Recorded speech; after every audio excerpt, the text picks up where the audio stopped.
Right.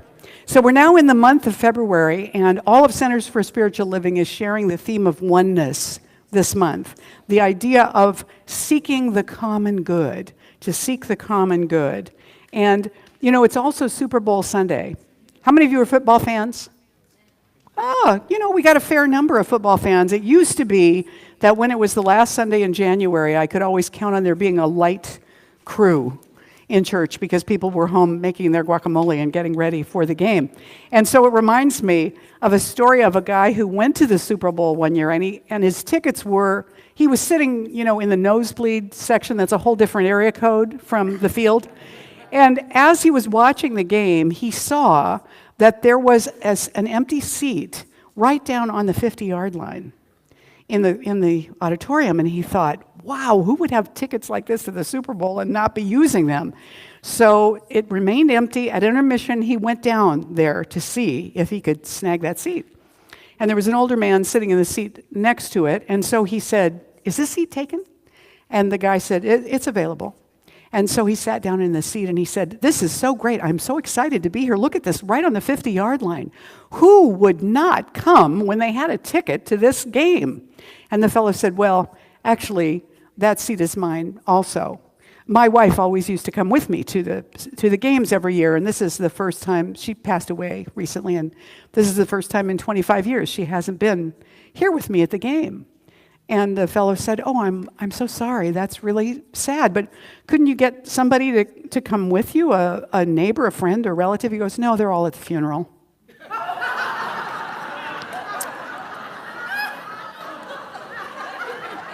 We know about you football fans. We do. Oh, I'm glad you like that one so much. That really tickles me. That's great. That's one of the best reactions I've had in a long time. That's great. So, since we're speaking about oneness this month, I want to ask this question. Why am I lonely if oneness is real? You know, has anybody ever experienced a sense of loneliness? I mean, you could sit in this room and feel lonely, right? Or you could be by yourself and not feel lonely, or you might. And so what is it that causes us to feel that sense of loneliness? You know, we say in the science of mind that God is all there is, that we're all one, that everything is connected, that everything that we could potentially become or need or want is right where we are all the time, and yet we have this experience sometimes. And so I wanted to make a distinction this morning for us between loneliness and solitude, because there is a difference between the two. The theologian Paul Tillich said, language has created the word loneliness to express the pain of being alone, and it has created the word solitude to express the glory of being alone. So we know that there's a difference in our experience between one and the other, between a sense of joyfulness of being alone and a sense of being abandoned by being alone. And I want to take that into an experience with groups right now, because that oddly, in relationship, in groups, can be one of the places that we feel our loneliness the most. And also, when we feel disengaged from life, we can feel very lonely and isolated. Sometimes people are lonely and isolated. Sometimes they're solitary and they don't feel isolated. They're enjoying their solitude. But there is a difference, and it seems to be partly external and partly internal in the experience.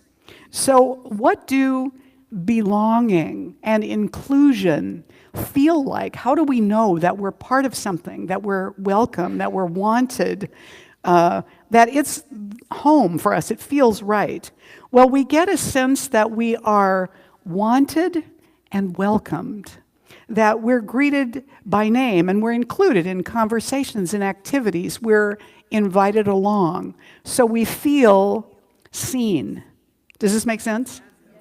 And we also know that we're cared about, that we're advocated for, that our struggles and our rights and our joy and our pain is noticed and cared about by others. So we feel that we're known. Yes? And then finally, we feel that people are genuinely interested in us. They're not just being, professionally warm. That's a term that Ram Dass uses for, if you're a caregiver, a therapist, or a minister, or, somebody who works with people a lot in a service role, that you become, as he says, like professionally warm. But it can have genuine depth to it, but often it's a detached warmth. You know the difference? Yeah, you can feel the difference. So when I know that people are genuinely interested in my feelings, in my thoughts, in my ideas and opinions, then with all of that, there's the good possibility that I feel like I belong. Yes? And so when we're experiencing that sense, then we can remember this, that Albert Einstein said, a human being is part of a whole called universe, a part limited in time and space. He experiences himself, his thoughts, his feelings, as something separated from the rest, a kind of optical delusion of his consciousness.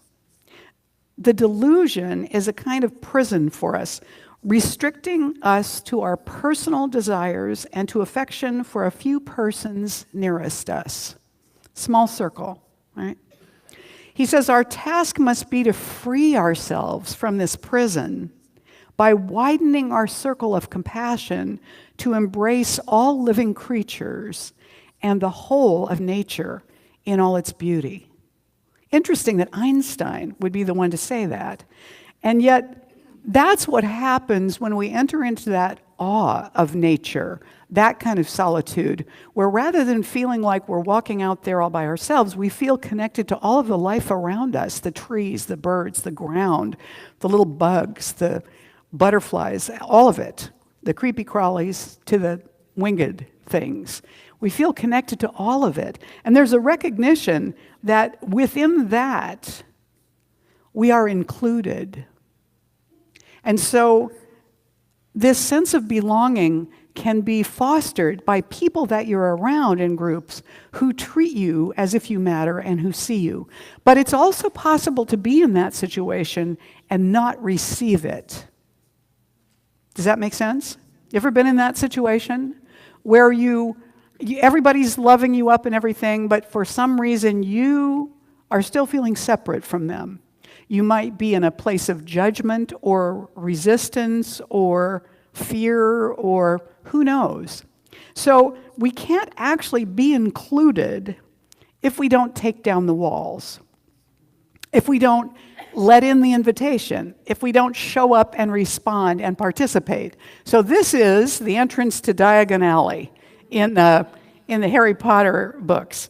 And as it opens up, you can see Hagrid and Harry standing there looking amazed. Because it's a GIF, it keeps repeating. I couldn't turn it off, but the idea is I can't be included if I don't make myself available, if I'm not there to receive the invitation. And by there, I don't just mean physically present, I mean available in heart and mind, to see if there's a match there. I make myself available. It is a vulnerable place to show up and participate and to respond. And I have been in groups and situations where I've put on my best self and put out my effort, to be included and still felt like it wasn't quite connecting in the way that I would have liked it to. As somebody said once in describing going to a spiritual community where they didn't feel comfortable, I never felt like I was one of the cool kids. And so what we would like for us to be is a community where everybody's one of the cool kids. Even if we all don't like all of each other equally, that there are people in the community who love us and care for us and care about us and bring us to mind. In fact, I was reminded this morning by Hillary that one of the members of our community, Marcia Dawson's mother, Lily, is probably getting ready to make her transition, getting ready to pass on. And so we're going to sorry? Oh, Joyce Lilly, sorry. I got Lily stuck in my head. Joyce Lily, Marcia's mom. She's the one who's here with Marcia in a wheelchair sometimes. They generally are over here. By the way, I haven't made you all change seats recently, have I? I'll have to remember that for next week. And so what I want to do is just, in this moment, just close our eyes for a moment and lovingly think of Marcia and Joyce. And if you don't know who they are, it doesn't matter. Their names are in the vibrational space. So in this moment, we're sending love and peace and ease and grace for an easy, smooth passage.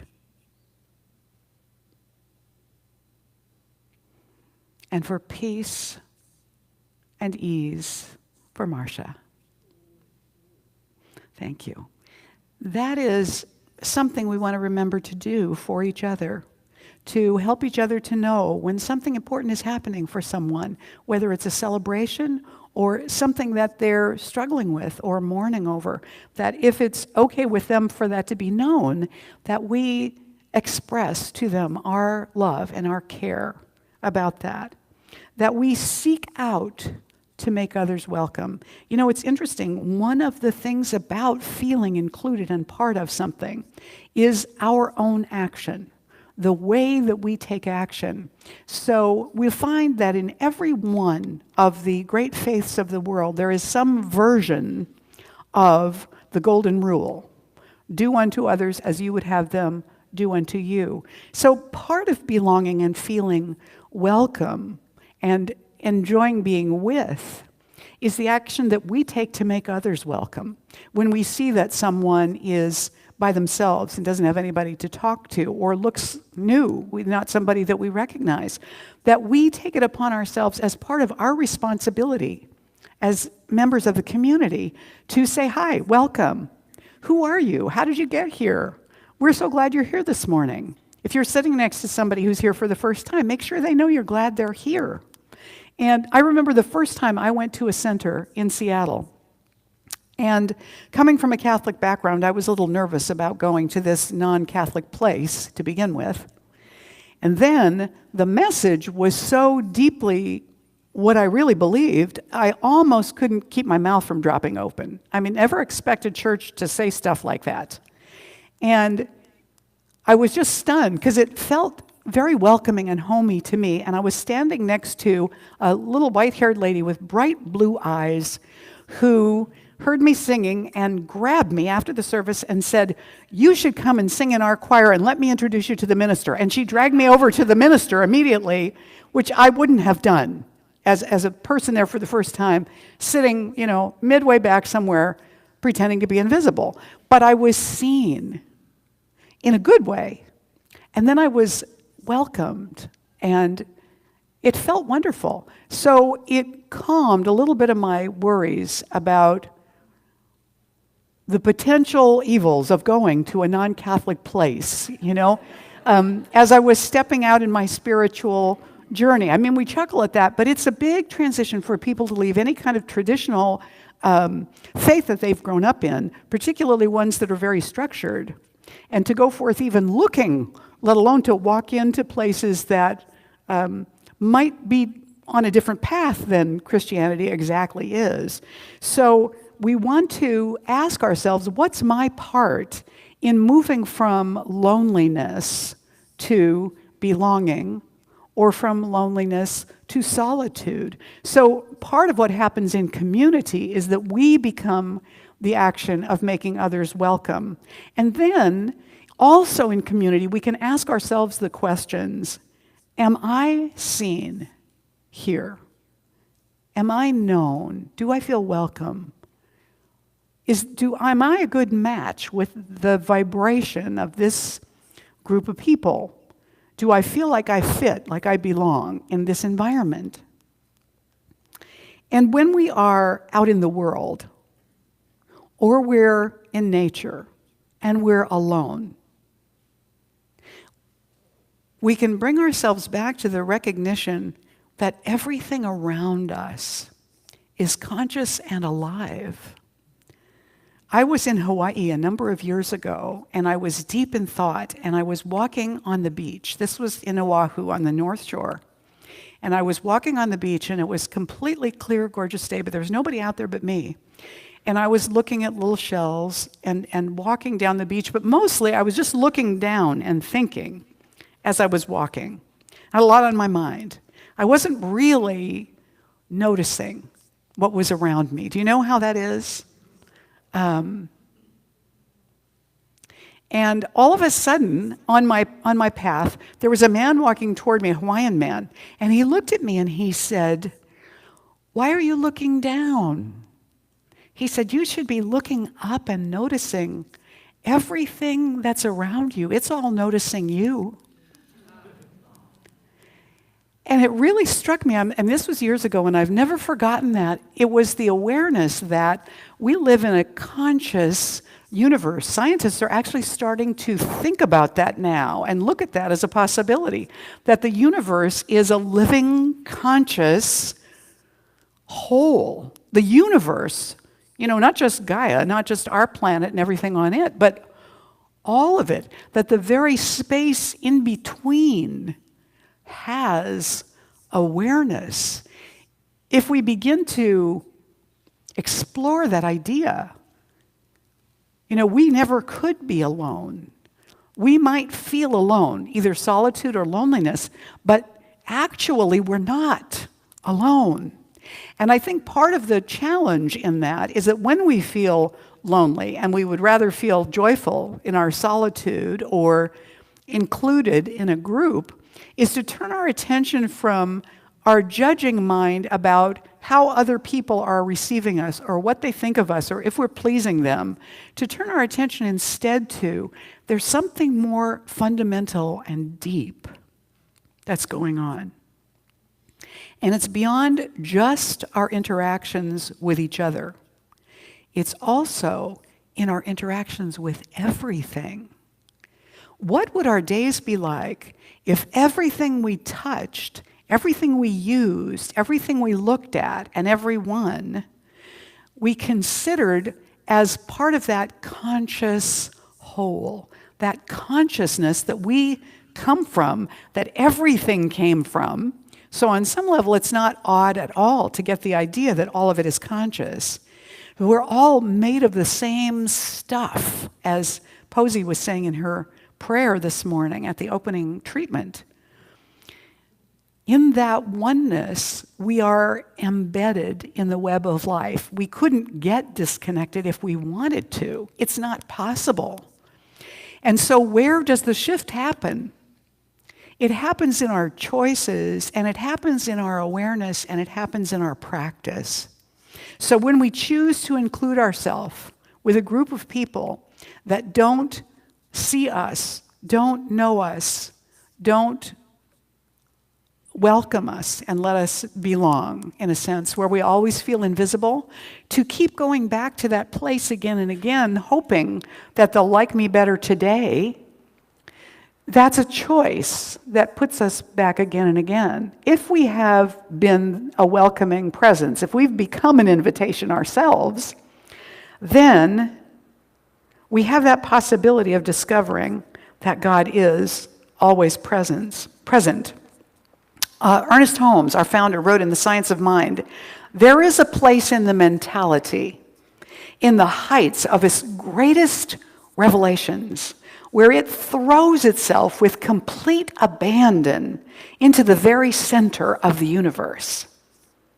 There is a point in the supreme moment of realization where the individual merges with the universe, but not to the loss of individuality, where a sense of the oneness of all life so enters his being, or her being, that there is no sense of otherness." And we've all had those little moments where something expanded and we had a sense of being connected to the whole, something bigger, something more. Well, that's always present, and in the moment that we bring our attention back to it, we can have that experience that we're never really alone. I love this thing from Alan Watts. He said, "We do not come into this world. We come out of it as leaves from a tree. As the ocean waves, the universe peoples. Every individual is an expression of the whole realm of nature, a unique action of the total universe. In other words, what that means to me is that the entire universe, or maybe all the universes, however many layers of universes there may be, conspired to bring forth you, or me, or that clock on the wall. That everything that shows up is an action of the entire universe, of us individually and collectively. So I think of it as the idea that the door to my heart actually opens from the inside. The lock is on the inside. And that's true for all of us. That when we want to find a path to inclusion, we need to be willing to choose where we participate, how we join, and how we welcome others, and also to our inner atmosphere of welcome. Are we welcoming ourselves? Are we seeing ourselves? Are we knowing ourselves? Are we allowing ourselves to belong? That's how we take down those walls, which are there to protect us, but they also make us lonely. They leave us out by choice. Does this make sense? Are you with me here on this? So this comes from Coleman Barks and Michael Green's book, The Illuminated Prayer, the 5 times prayer of the Sufis. It says, all religions, all this singing is one song. The differences are just illusion and vanity. The sun's light looks a little different on this wall than it does on that wall, and a lot different on this other one, but it's still one light. We have borrowed these clothes, these time and place personalities from a light, and when we praise, we're pouring them back in. And Luciano di Crescenzo said, we are each of us angels with only one wing. And we can fly only by embracing one another. And so I want to remind you this morning that even in loneliness, we are connected. Even when we feel lonely, it's really a clue from our own loving systems to give us an encouragement to look deeper, to go beyond, to look further, to do whatever work we need to do within ourselves to be more welcoming and to make ourselves more welcome, to allow ourselves to say yes or no as we join things and see how it works for us. Does this make sense? And so I want to share this last little thing with you. This is called Lessons from the Geese. And it was actually originally written by a man who was a pastor. And there's a little bit of science behind each one of these and also a lesson for us that is important in our being a community, that in oneness, that I want to share with you in seeking the common good. As each bird flaps its wings, it creates an uplift for the bird following it. By flying in a V formation, the whole flock, I'm puffing, the whole flock adds 71% greater flying range than if the bird flew alone. The lesson? People who share a common direction and sense of community can get where they're going more quickly and easily because they're traveling on the thrust of one another. And the science behind that says geese and some other species of birds migrate in distinctive V or U formations or in lines. By taking advantage of the wingtip vortex of the bird in front, each bird can save energy by reducing drag. The energy savings in flight can be as much as 50% for the totality of those birds. That's lesson number 1. The second lesson is when the lead goose gets tired, it rotates back into the formation and another goose flies at the point position. And the lesson is It pays to take turns doing the hard tasks and sharing leadership. With good people, as with geese, we're interdependent on each other. And the science says, contrary to popular opinion, the lead bird of the V formation is not always an adult male. Rather, the geese shift their relative positions frequently during the flight. Third, the geese in formation honk from behind to encourage those up front to keep up their speed. And the lesson is, we need to make sure our honking from behind is encouraging, not something else.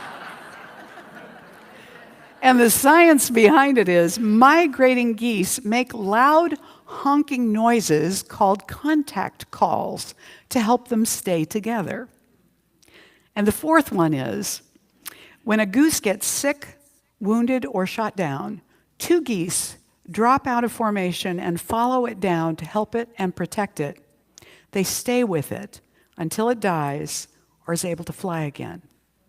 Then they launch out with another formation or catch up with the flock. And the lesson is, if we have as much sense as the geese, we will stand by each other in difficult times as well as when we're strong. And the science behind it simply says, encounters such as this demonstrate that families of geese do not break up after breeding season, but form strong family units that migrate and winter together until they return to their breeding ground. It's logical to assume that family members will be flying with each other, and that since they're closely knit, if one drops out, the others in the family will follow him or her and stay with the injured goose, reforming their own formation or joining another formation when the injured goose gets well or dies. So here we have a model for us from geese to show us that everything has its consciousness, its sense of connection and family. That the difference between loneliness and solitude is a choice by who we align with and how we treat ourselves and others. As we open into that awareness of interconnectedness and oneness, we too become stronger and we lift others up more. It's said that Jesus said at one point, and people thought this was referring to the crucifixion or the resurrection, and I, if I am lifted up, will draw all people unto me. Well, the lifting up is not just for him, but for all of us. When we let ourselves be seen, when we let ourselves be known and be welcomed, then our energy can lift up others and theirs can lift up us. So keep hugging each other. Keep looking out for each other and learning each other's names. Keep welcoming both the new people and particularly the new members who are now going to be inducted into welcoming everybody too. So I thank you this morning. And as we get ready to close, before we do the prayer, I would like to invite the practitioners to surround the room, but I'd also like to invite those of you who are not practitioners to take a moment to thank the people around you for being here and being part of the support community for you. So just go ahead and turn to the people around you, even if you don't know them.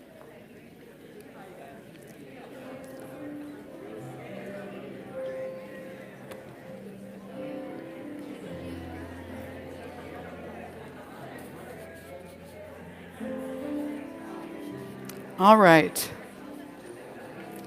Wonderful. Oh, good. I've lost complete control. I love it. All right, now we're going to go into prayer. I love it that you don't want to stop talking to each other. That's fabulous. So hang on to that because there's going to be social time right away after the service, as well as a knock 'em dead book sale. But right now we're going to step into this sacred prayer. And we're going to do it as a chamber of prayer where you are surrounded by not only the consciousness, but the words in prayer for you and for this community as one. So let us begin. As I turn my attention to that infinite presence, I recognize and know that it is one whole, infinite, glorious presence of love, expressing as everything that is everywhere. And I know that this is true not only about the universe, but about me and everyone that's part of this spiritual community. And so I know that we are one in consciousness, in heart, in mind, in love, in innovation, in creativity, and activity, and joy. And this goodness flows forth easily, gracefully, expanding inclusion more and more. We are anchored in this oneness and belonging. I'm grateful to know this truth, and I let it go knowing that it is so, and so it is. And let us all say as one, and so it is.